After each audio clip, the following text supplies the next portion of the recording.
Okay. Yeah. So like in this, I think we'll cover primarily the storage. What are the options we have in Azure Storage? So there are a lot of variations are there, and based on the scenario that you talk, you have a lot of options available in Azure, and what type of storage you need and what type of data that you're talking to store there. Based on that, we have a lot of options to pick. So that's what we're going to see here in today's session.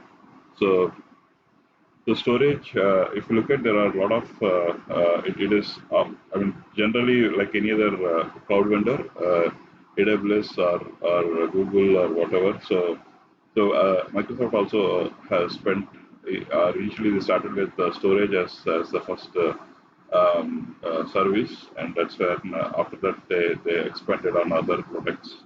So storage is something very basic. So they provided in the storage area. They initially started with the Blob Storage, and slowly they expanded on other storage mechanisms. So this is how even AWS also came into their landscape. So, but now if you look at, it's been more than almost 10 years now, close to or less than that probably. So now we have a lot of options available. What we saw 10 years ago. So if you look at in the storage area, we have almost equivalent to what AWS or Google is picking up, but so this I would compare with AWS more. With whatever AWS is there, it is already it's almost equivalents are available in the Azure side. So remember on the AWS section when we looked at we looked at blob storage, which is primarily for objects like S3. If you remember, AWS S3 is the one which is primarily meant for blob storage. So, or object storage, it's also called as object storage. So, the equivalent of that is here. It is blob storage, and blob is primarily meant to store the unstructured data, which could be either in the form of it could be text or it could be a binary data. A binary could be an image or even could be a videos, for example. So it will primarily help you to store the blob object code. So binary LOB, and apart from that, if that is if you're looking if your storage expectation is primarily the blob objects, then this is the blob is the cheapest option to go for compared to any other options. But let's say if your data is in the form of a NoSQL kind of a structure, then you will use table storage. Other option is file. Let's say if you're talking about file storage, like covering the protocols like SNB, then file storage is your option. And if you're looking for messaging based messaging store with each message having some data. So if that kind of requirements like queue. So where every data that is coming from a source system, then there will be destination system on the other side. So the data between source and destination will be traversed via queue. So incrementally you get the data. So if that is your kind of a model, then queue is your option.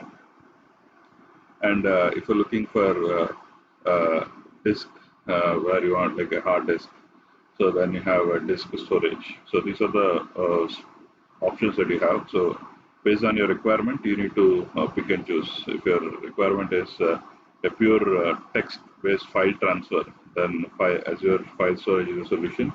If you're talking about a NoSQL kind of a category, where you're talking about a JSON which is having a NoSQL structure, then table is your solution. If you're talking about images or unstructured binaries or in text, then blob is your option.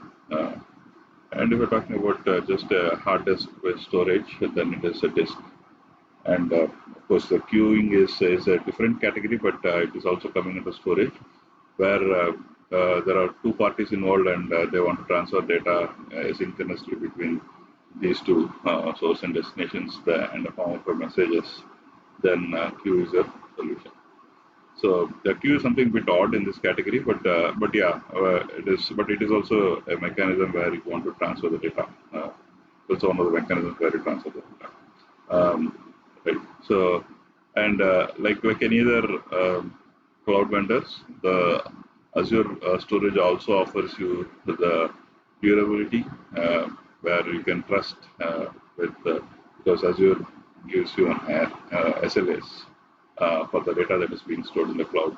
So if you look at they're talking about it depends on what type of uh, durable reliability mechanisms that you opt for, but based on that it will range from 11 nines to 16 nines of durability. I'm talking about 99.9999. So that nines, the decimal nines, 11 nines durability to 16 nines durability. I'm talking about 99. After that decimal 99.9. So the decimal values. So we're talking about almost millis, couple of hours in an entire year probably. So that is the durability that we're looking at when we go for Azure storage. So it is almost I would say 100% almost. So and the security. So you have a lot of best practices available for the security space where the data that you are uploading or downloading and over the network or when the data is in rest or in transit. So there is security is built from ground up. So that way it will help you to ensure that your data is secure and also scalable. Your application is all the storage solutions are already tried and tested. Even for Azure product itself, most of the other products within Azure also use this storage options. So it is more battery tested products, and so it is scalable. And also we're talking about, and they also support across regions, and also they support in multiple locations, and there are a lot of data redundancy also which is built up. So, so it's always scalable, and also it is all managed. So it is completely managed by Azure. You don't need to you don't have the headaches of managing or transferring the data or maintaining the storage solutions. It's all you don't have all this headache. It is completely managed by Azure and also accessible. So a lot of options are there for accessing the data. Once you store the data, you can access. You can inserting into the data or retrieving the data from the storage. A lot of options are there, starting from REST APIs to command line to SDKs. So a lot of options are there for you to either insert or extract the data from the cloud. So and also all this SDKs support multiple languages as well, starting from Java, Python, Ruby. So a lot of options are there. Programming options are also available for you to use SDK based on the favorite programming language that you prefer. So yeah, so this is a summary slide. So we have all these options. I think we will in the following slides we'll go deeper into each of these. And this is from exam point of view. This is very important. I think people who wrote AWS exams also you know that storage is one of the crucial point from exam. So it's the same case even in Azure. So this is one of the fundamental service. So you can expect a lot of questions from exam as well. So, but it's not just for exam, but I think you should also know because it's a very fundamental service. So you should know in depth about these products and their offerings. Right. So let's go to the Blob Storage, which is the fundamental service and most used storage option compared to others. So Blob Storage is similar to S3 in AWS, where this will primarily massively scalable object store and primarily meant for unstructured data and binary data. So this is what is designed for. Because you can store structured data also, but it is primarily meant for storing the unstructured data, which is like images, videos, or formats of data where you can't read it clearly, for example. So, and any data in any form where it is unstructured and binary form, you can store in this. and this is one of the cost-effective storage option compared to others. So that's why this is the first choice. If you're looking for a cost-effective storage solution, Blob Storage is your first choice. Um, and also it supports the Azure Data Lake Storage Gen 2 for enterprise big data solutions. So this is, I mean, this is primarily one area where the data lake for big data requirements. Data lake is one of the popular. I mean, you need to store data before you do some analysis on that. So this blob storage is one such place where you can store all the data. So it will act as your starting point of a data lake where you want to store all the data from various sources. So you can pull the data from various sources and locate in one data lake storage, and blob storage will act as your as one of the medium for storing this data for data lake. So uh, and this Gen 2 is something which is, I mean, why Gen 2? Because Gen 1 was also there. So Gen 1 was not having blob storage as a medium. So Gen 2 is where they introduced blob storage because they see the advantage of blob storage, and usage is quite popular and a lot of advantages are there. So that's the reason in Gen 2 they introduced for data lake side they introduced blob storage as one of the main source of data storage. So that's why Gen 2 is there, and this is the latest generation of data lake options that are available in Azure. Okay, so with that. There are there are a lot of options. I mean, this is very unique. Maybe it is not explicit in AWS, but there are three types in the blob storage. At least when I read about AWS, I didn't find this explicit differentiation in a blob storage, but Azure brings that here. So these are three types of blob storage available. One is blob, page blob, and append blob. So there is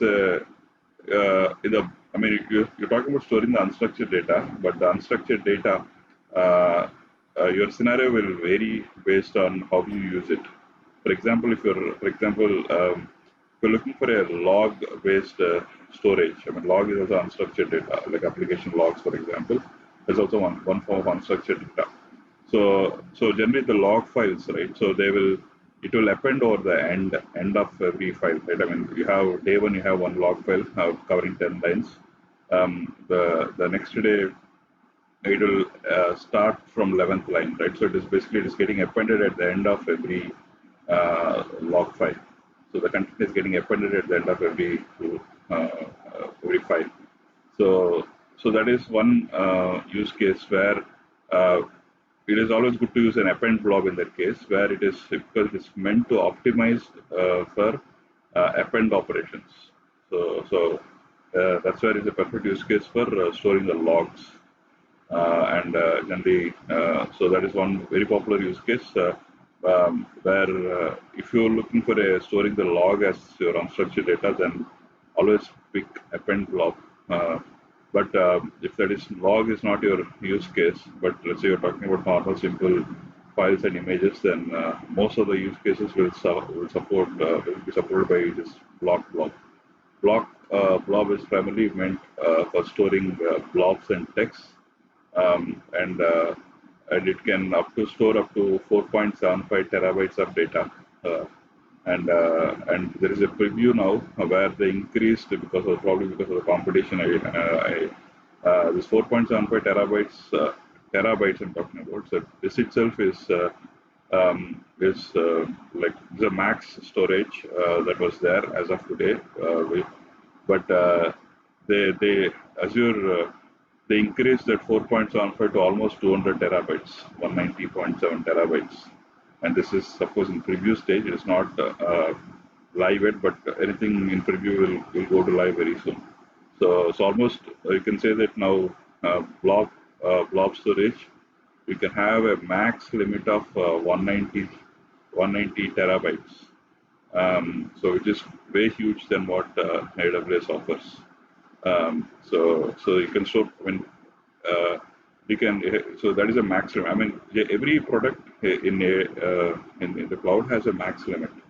So you can't use beyond that max limit because that is how the product is designed for that max capacity. Um, so so initially that max capacity for a blob storage is only 4.75 terabytes, but now Azure increased it up to almost 190 terabytes. So that is a max capacity that you can store in a blob, and you don't need to ask anyone. You can straight away. I mean, generally, if you need more capacity than what is usually provided by cloud vendors, generally you will put a service ticket, you raise service ticket, and then support ticket, and then you will talk to them, and they will make a special case for you. But because of the big data analytics solutions where they are increasing rapidly, I think cloud vendors they're bound to increase their limits of the storage, where now they're by default for an account in AWS or in Azure account, you can store up to 190 terabytes of data. The max capacity you can sleep there. So that's very huge space that you get there.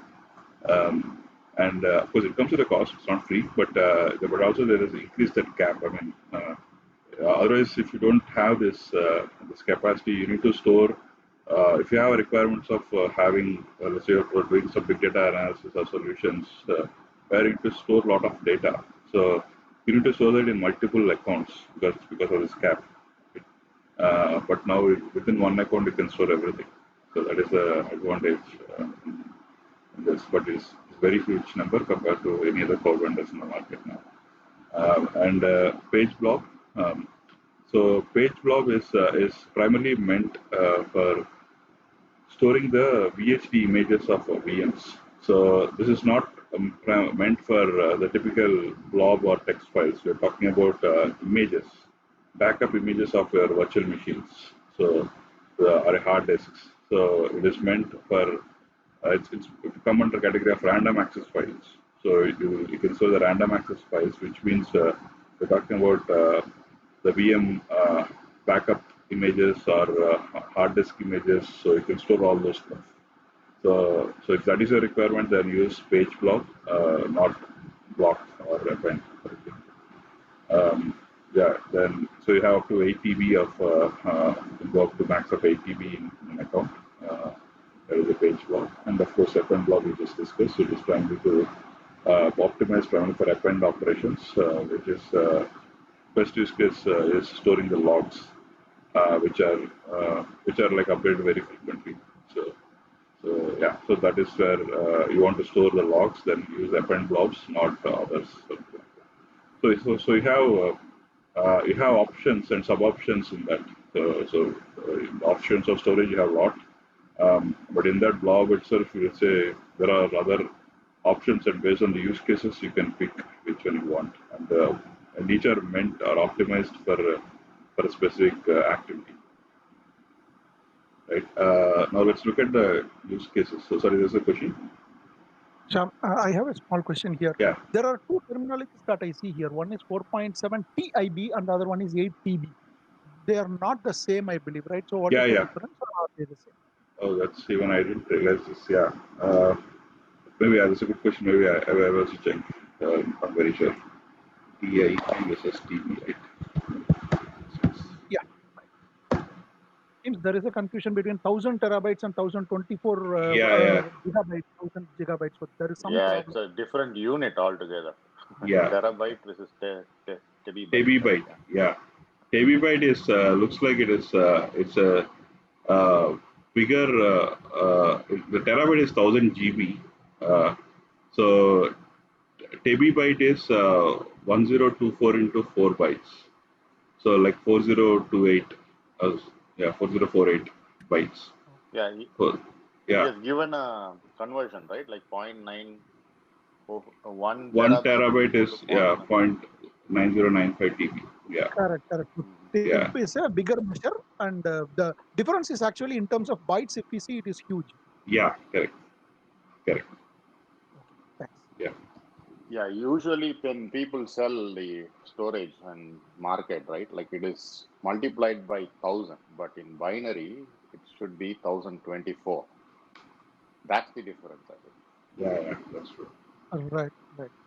Mac OS directly uses, I think Mac OS is using 1000 gigabytes or something like that, whereas Windows is using 1024 gigabytes.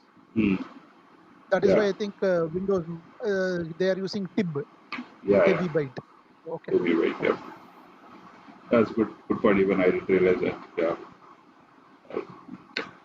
Okay. And the use case, yeah, thank you.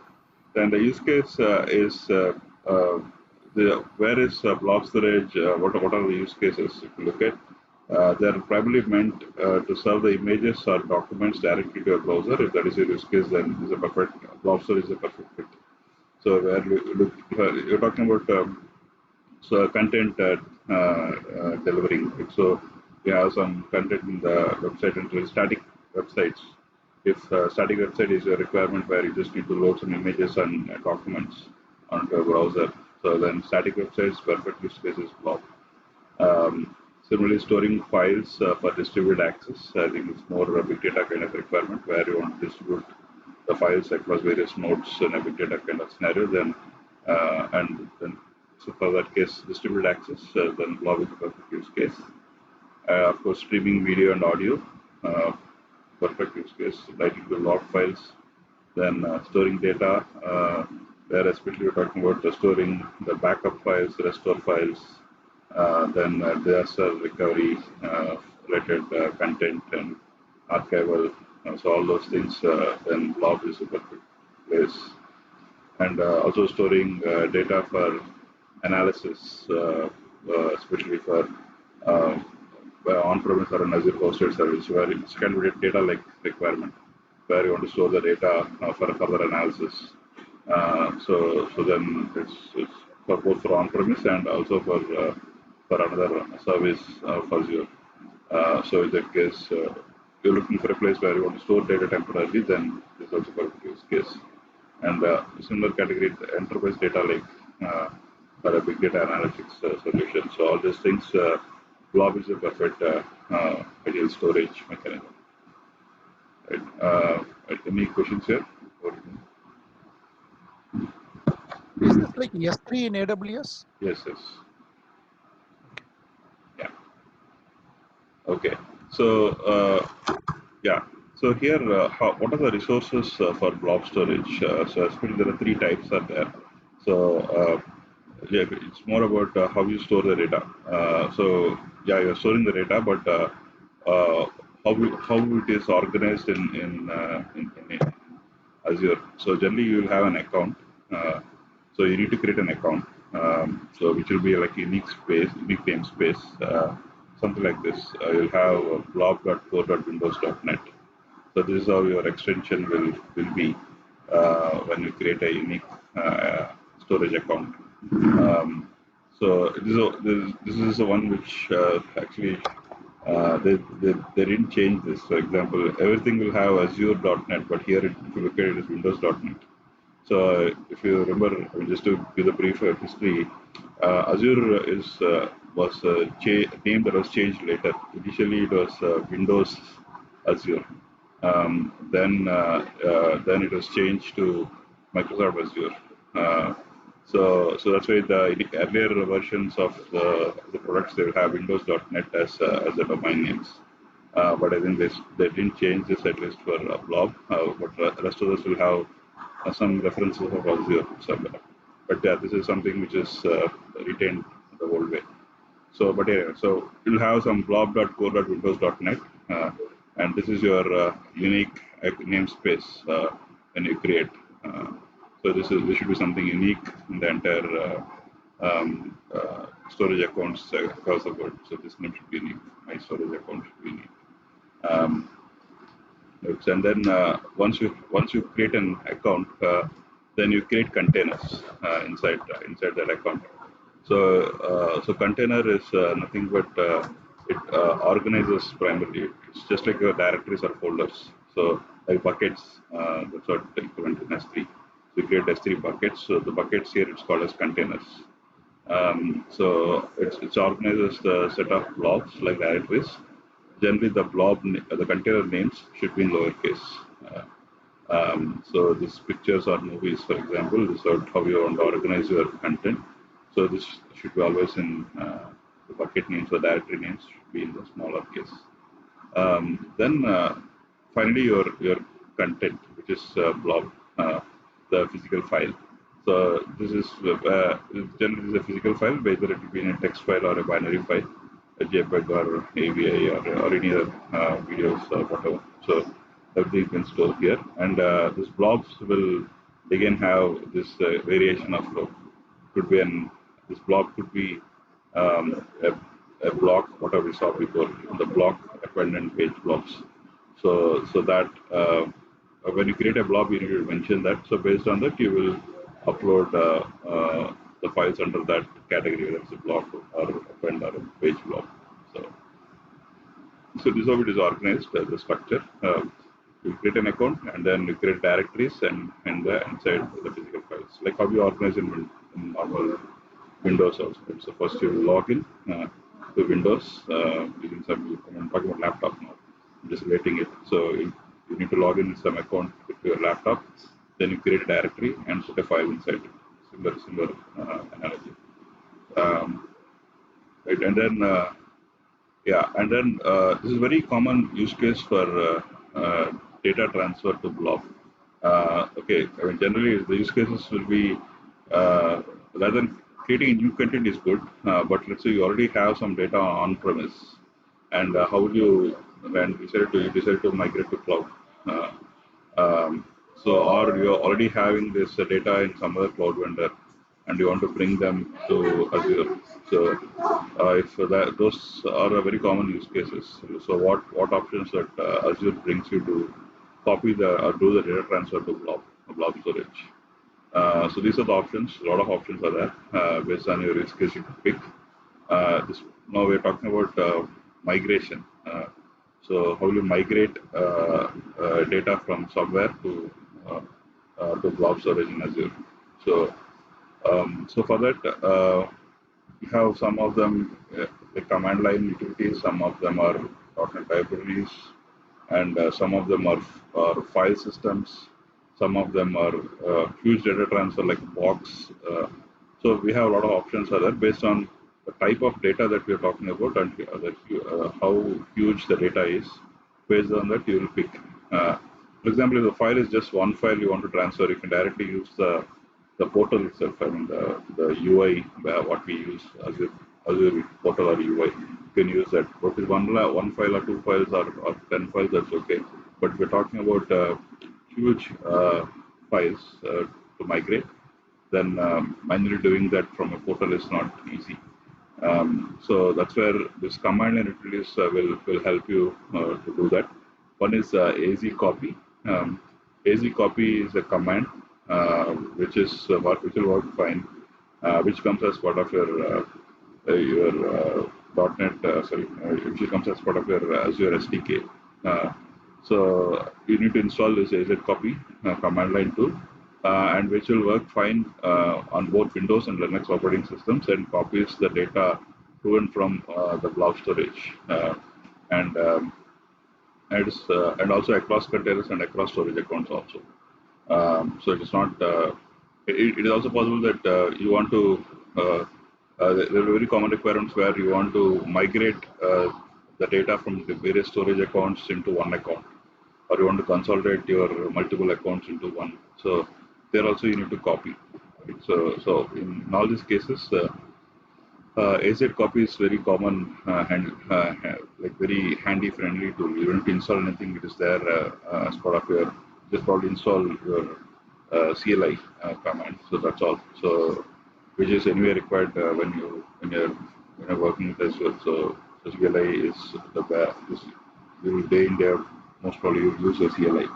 So yeah, AZ copy is one such tool which will help you to do this data transfer. So yeah, I didn't go into the details. Like it is just AZ copy, source and destination. That's all. So it is as simple as that. Then other option is, let's say you want to do it programmatically. Then or to some Java code or a .NET code. This library is .NET specific. Azure Storage Data Movement Library is a .NET library, which .NET is a Microsoft product, so that's why it is highlighted. So .NET library is for moving data between storages. You can do it programmatically. And in fact, AZ copy utility that we talked about, this also internally uses this data movement library only. So it's a wrapper built on top of this .NET library. So there's a copy. Then another one is Data Factory. I think people who wrote data exam, you might know this better. This Data Factory is one of the popular service within Azure. It's another service, another product within Azure, which will help you to do, which will help you in primarily the ETL category, the ETL equivalent product in the Azure space. So Data Factory is help you to copy the data to and fro from Blob Storage, and it has like typical ETL. You have a lot of options, like you can do the transfer using account keys or shared access signatures or service principals or managed identities. So it has all the security mechanisms. So it's a full-fledged product. So it will have all the features that you expect in typical ETL product. So it is all there. So using that also you can do a data transfer. So you can, like for example, the source of the ETL product could be your on-premise system, and it can pick the data from there and push it to cloud. So it's so that is it. And next is Blobfuse. Blobfuse is the virtual file system driver. It is different from other products where it's a storage mount. Like I'm talking about like adding a C drive or D drive to your Windows or Linux machines. It's like a mount, so storage mount. So it's a file system driver. Like D drive, you can link it. So if you link that, basically you're linking a storage into your operating system. So, for example, if you have C drive, you can copy data. This drive is not a physical drive in your operating system. It's a cloud drive. So it is sitting like OneDrive, for example, Microsoft. So it's something like that. So where you can access another drive, virtual file system driver for blob storage. You can use Blobfuse to access your existing blob data, and one keyword is that it is meant only for blob data.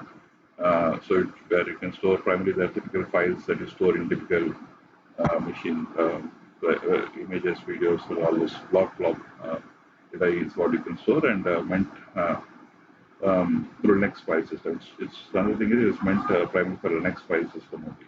So not for Windows. Windows is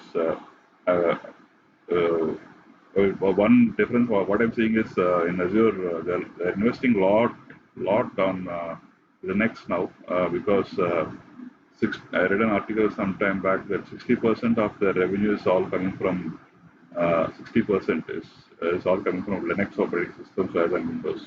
So like Linux usage is higher in Azure compared to Windows, for example.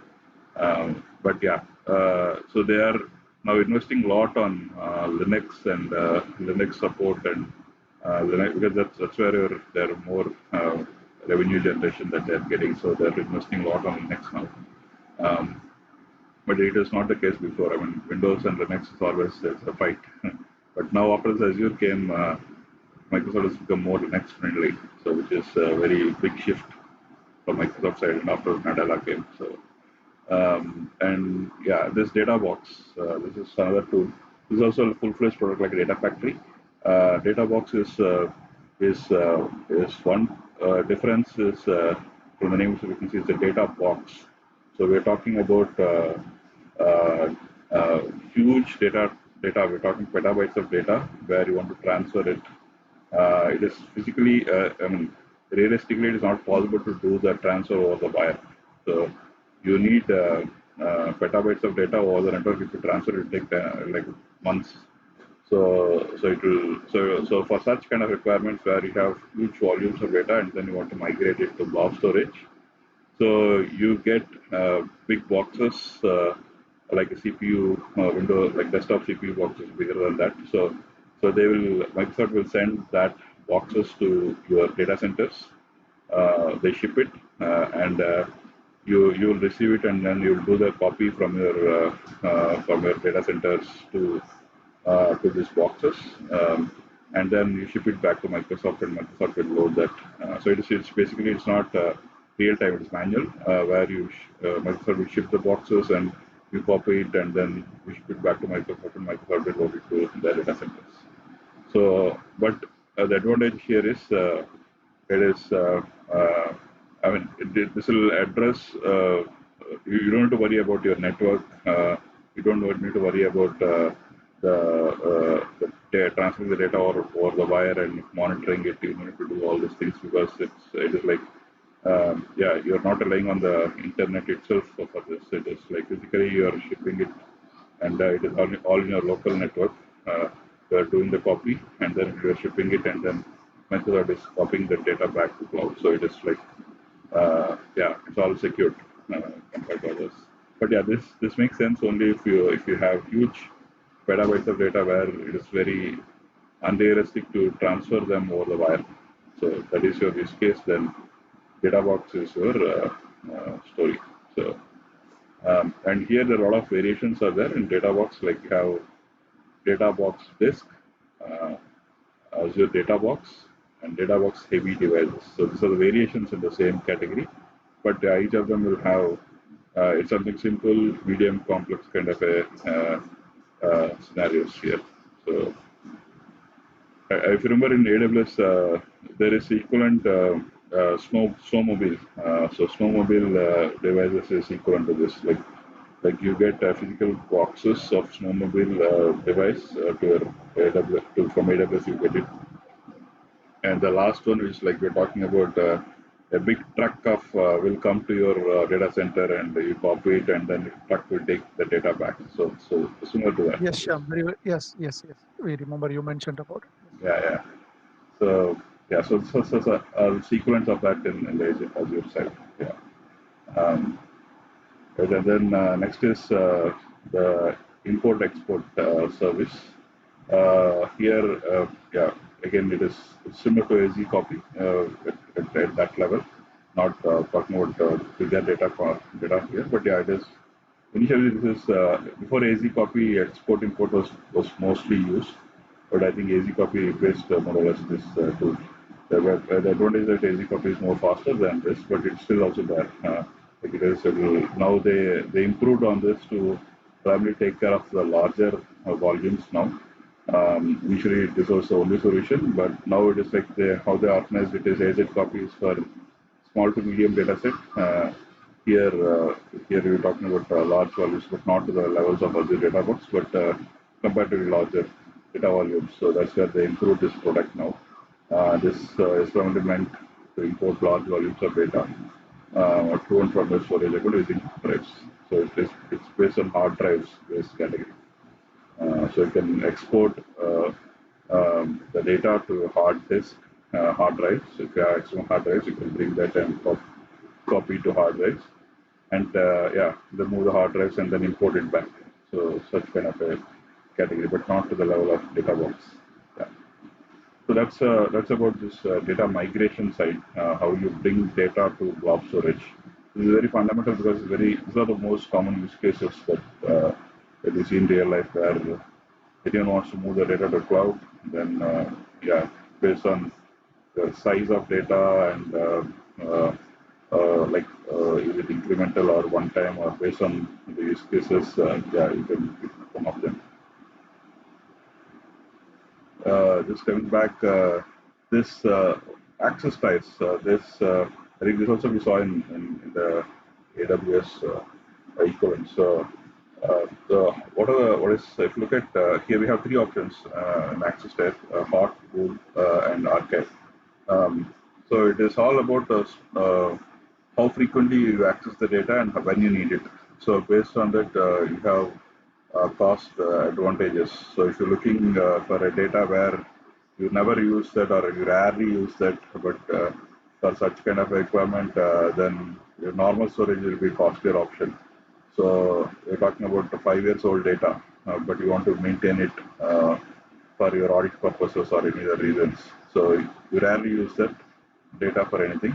So then hot will be a more costlier option to you because it is not meant for this, that use case. So for any archival data where you rarely use it, you generally put that in access layer archive.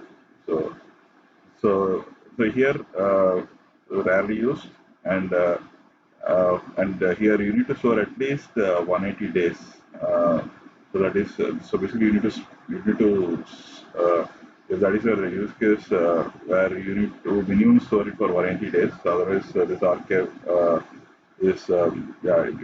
I mean this is costlier. Otherwise, you need to store minimum 180 days minimum. So which is you're talking about at least some 6 months you need to store this data here. Then and your access there are latency requirements when you want to read this data. So if you look at the latency requirement on the last slide, so it is like it take hours to get the data. So it is not instant. Like immediately you can't see this data, but it takes some time to download the data from archive and give it to you. It will take some couple of hours of downtime of latency to get the data. So that is your use case. Then archive is your solution. The advantage is it is cheaper compared to the hot. Hot is like real time, so you will get the data in real, store the data in real time, get the data in real time. That is hot. So it's like most accessed or frequently accessed data. Then you use access there as hot. Cool is in between. So cool is like you store infrequently accessed data, generally you store for at least 30 days here, and you will get the data not in very quickly, but it will take some time compared to hot, but it is not very real time like hot. So, so okay, for cases where you're doing some POC and kind of things, then cool will help you. So because you're not worried about the access times much, then but you're looking for cheaper solution, then cool will be one access that you will select. So from exam point of view, these numbers are important. At least 30 days. I mean, they give a scenario and they give solution. They will ask you what solution option you propose. So for such kind of questions, these numbers are important. 30 days for cool and 180 days for archive. Um, so if you look at this is a summary. I prepared this from what I read and all these things. So if you look at this is a premium, which is premium is even like hot is one option, but premium is like even costlier option than that. But it is not an access tab. So it is altogether it's all standard and a premium. So that kind of a category. Premium is a bigger version, which is more costlier than anything. So, but standard you have hot tier, cool tier, and archive. So, so yeah. So if you compare all these four options to you, so availability for once you take like 99.9% is their availability in all premium and hot. But cool, if you take it is 99%, and this archive is no availability for this. It's completely offline data. So there's no availability. I mean, it takes some time to get you something. So there's no availability is applicable here for archive. But it's archived, so it takes some time to fetch the data from archive. So it's like putting this data in a locker. So you need to open multiple keys to get this data. So it is something like that. So availability. I will come to this what is RAGRS. Availability is here like here is 99 not available. Here is not applicable. Sorry. Here it is 99.99%, 99.9%, and here is not applicable. So RAGRS and normal, the difference is this is read only. This is read and write. So RA GRS is like you'll get the data, but it is meant only for read. But here you can do write as well. So that's the difference between read only versus all. So, then the usage charges. There are one difference is you're not you're storing the data, and there are some transaction costs to access the data also.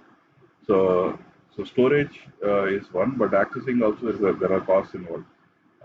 Especially because when you archive the data, archiving the stored data will have some transactional costs involved. Because like people have, like Microsoft is spending some time for someone to go and get the data from archive and give it to you. So it takes hours because that is a time involved for someone to work on this and get the data free. So which is like there are costs involved there. So say for access costs or access or usage charges or access costs will be higher for archived data. So I mean you get the lower storage costs. That is the advantage that you get. For the other side, you have higher access charges or transaction costs or more. So that is the difference. So that's why it is primarily used for rarely accessed data, but you are accessing quite frequently, then there's a charges involved. So yeah, then it should not be the right tier where the data should be. So this is meant for rarely, maybe monthly once, or it could be even 6 months once kind of a retrieval. Then archival is the solution because it comes with lower storage costs but higher access charges are there. So yeah, so that is one key that we should keep in mind. It is storage wise it is cheaper, but access wise it is a bit costlier compared to others. But on the other way around, this one, if you see the premium and hot air, they'll have high storage costs, but and also lower transactional or access costs. When you spend more while you store the data, while retrieve the data, there is no cost or almost no cost involved, except the download charges or download bytes that you download over the internet. So that cost will be there, but it is very, very minor. So yeah, so hot access is like we have high storage costs and lower access charges or transactional costs. This guy is in between, so lower storage and higher access, more or less like a company of the archive category. So yeah, so if you split this, the costs are generally in storage. When you do a planning for the costs, so you should consider your storage costs and also access costs, access charges also. So that's something we need to keep as an architect. We should keep this in mind. So there will be two charges, two costs involved there. Then storage duration. The storage duration we saw 30 days, 180 days. So these are applicable here, but not applicable for the first 50 days. Latency. Here, premium is like single-digit milliseconds, like time to access the first byte of data. So it takes single digits to milliseconds. Here, milliseconds, and here it is hours. So because it's archived, so it takes some time to retrieve the data and give it to take it. It's hours. So yeah, so there's a latency involved in getting the archived data. Right. So any questions here? I mean, it's all similar. I mean, if you do understand one cloud, concepts are safe. So it's exactly the equivalent features are there in AWS as well. Nothing new there.